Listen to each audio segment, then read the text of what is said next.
যাদের নামাজ পড়ার সময় দুনিয়াবি চিন্তা মনে আসে বা নামাজে অমনোযোগী তৈরি হয়, তারা ভিডিওটি শেষ পর্যন্ত দেখার অনুরোধ রইল।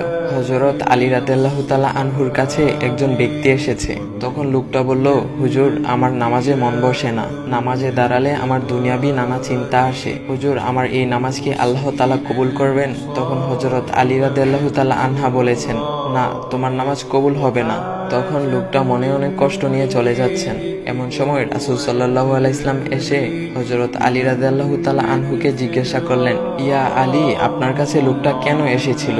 এসে দেখি মন খারাপ করে চলে গেল। কেন, কি হয়েছে আমাকে বলুন। তখন আলী রাদিয়াল্লাহু তাআলা আনহু বলেন, তিনি আমার কাছে জানতে এসেছেন যে নামাজে দুনিয়াবি চিন্তা আসলে নামাজ হবে কিনা।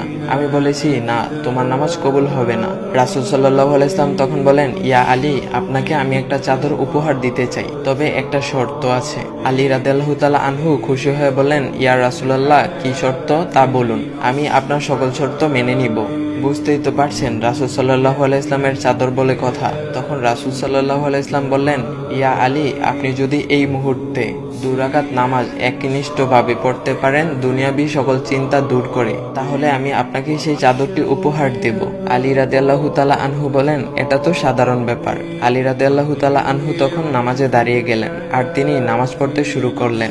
এমন সময় তার মনের মধ্যে শুধু ভাবনা চিন্তা আসতে শুরু করলো, আচ্ছা, আমাকে যে রাসূল সাল্লাল্লাহু আলাইহি ইসলাম যে চাদরটা দিবেন, সেটা কি ফাতিমার চাদর নাকি রাসূল সাল্লাল্লাহু আলাইহি ইসলামের? আচ্ছা, চাদরখানা দেখতে কেমন হবে?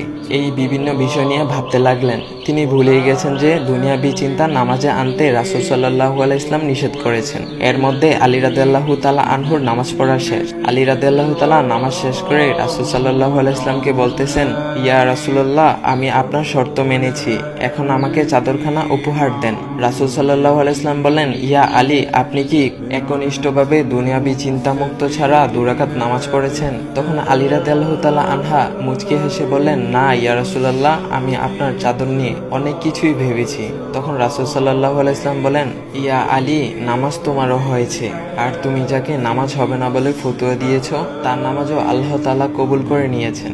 শোনো আলী, দুনিয়াবি চিন্তা দ্বারা নামাজ বাতিল হয় না, নামাজ মহান আল্লাহ তাআলা কবুল করে নেন। সকল ফরজ নিয়ম কানুন মেনে নামাজ পড়লে নামাজ হবে ইনশাল্লাহ। তবে আমাদের সকলের উচিত নামাজ আদায় করার সময় একমাত্র আল্লাহকে স্মরণ করে নামাজ আদায় করা। নামাজে দাঁড়ালে দুনিয়াবি চিন্তা মাথায় আসে, এটা শয়তানের একটা ফাঁদ। আল্লাহ তাআলা আমাদের সকলকে শয়তানের কুমন্ত্রণা থেকে হেফাজত রাখুক এবং সঠিকভাবে মনোযোগের সাথে নামাজ আদায় করার মতো তৌফিক দান করুক। সবাই বলি আমিন। চাইলে ভিডিওটা আপনি অন্যদের কাছে শেয়ার করতে পারেন, এতে অন্যদের ভুল ভ্রান্তিগুলো দূর হবে। তো গাইস, এমন ইসলামিক ভিডিও পাওয়ার জন্য ভাইয়ের আইডিটা ফলো করে দিয়ে যাও।